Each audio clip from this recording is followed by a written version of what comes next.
अस्सलाम वालेकुम नाज़रीन इकराम। आज की ये वीडियो इन सोलर सार्फिन के लिए है जो सोलर सिस्टम लगा चुके हैं या लगाने का सोच रहे हैं। सरमायादारों ने पाकिस्तान में सोलर सिस्टम लॉन्च करके खुद तो बिजनेस कर लिया, लेकिन अब सार्फिन को इसके इस्तेमाल से रोकने के लिए कदगन लगाई जा रही है।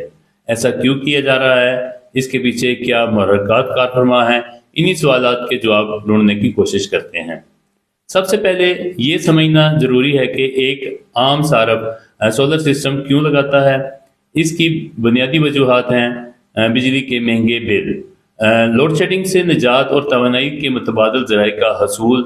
सोलर सिस्टम ना सिर्फ सारफ को खुद मुख्तारी देता है बल्कि नेशनल ग्रिड को भी सस्ती बिजली फराहम करता है।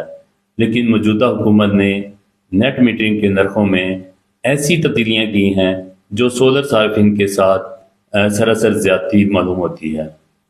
हुकूमत 10 रुपये फी यूनिट बिजली खरीद कर वही बिजली सारफ को 65 रुपये फी यूनिट तक बेचने का ऐलान कर चुकी है। यानी जो बिजली सारफ पैदा करके ग्रिड में दे रहे हैं वही बिजली इन्हें कई गुना महंगी वापस दी जाएगी।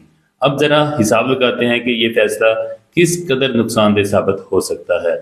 पाकिस्तान में तकरीबन 2.5 लाख सोलर सार्फिन हैं। अगर हर सारफ औसतन 5 किलोवाट का सिस्टम लगाकर रोजाना 20 यूनिट नेशनल ग्रिड को फराहम कर रहा हो तो मजमूई तौर पर रोजाना 50 लाख यूनिट्स और सालाना 2 बिलियन यूनिट्स बिजली नेशनल ग्रिड को जा रही है। हुकूमत इसकी बड़ी वजह तहसील और तकसीम के अखराजात करार देती है। हुकूमत या बिजली फराहम करने वाली कंपनियां बिजली की पैदावार के बाद इसे घरों और कारोबारी मराकज़ तक पहुंचाने के लिए ग्रिड स्टेशन, ट्रांसफार्मर्स और ट्रांसमिशन लाइंस पर खर्च करती है। समझने में आसानी के लिए आप कह सकते हैं कि फरोख्त और ख़रीद के फ़र्क में ग्रिड का किराया और अखराजात शामिल हैं। इसके अलावा लाइन लॉसेस, चोरी और ज़िया के असरात भी इस फ़र्क में शामिल हैं।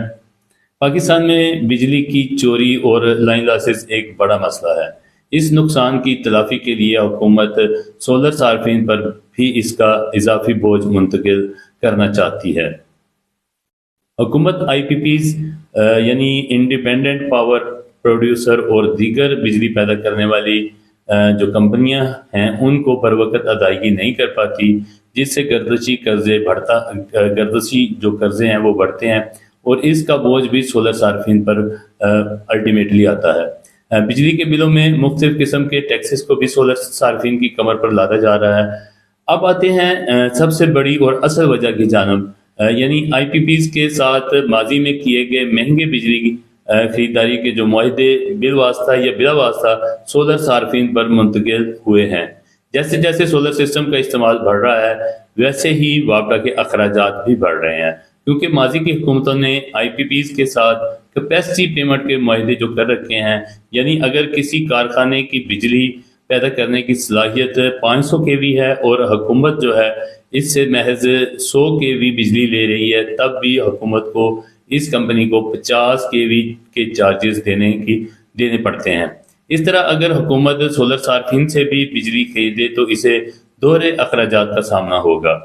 इसलिए हुकूमत दिन ब दिन सोलर सार्फिन पर बोझ मुंतकिल कर रही है। मुस्तकबिल में मजीद क्या तब्दीलियाँ की जाएंगी इसके बारे में कुछ कहना कबल वक्त है, लेकिन ये बात तय है कि जब तक IPPs के साथ किए गए मुआहदे ख़त्म नहीं होते या मुकम्मल नहीं होते तब तक बिजली के सार्फिन सुख का सांस नहीं ले सकेंगे और ऐसा 2030 से 2035 तक होता नजर नहीं आता। तब तक बहरहाल बिजली सार्फिन को ये अजाब झेलना होगा, फिर वो चाहे वापडा सार्फिन हो या सोलर सार्फिन। आपको क्या लगता है कि हुकूमत सोलर सार्फिन को कोई रिलीफ दे पाएगी? कमेंट्स बॉक्स में अपनी राय का इजहार जरूर कीजिएगा। अल्लाह हाफिज़।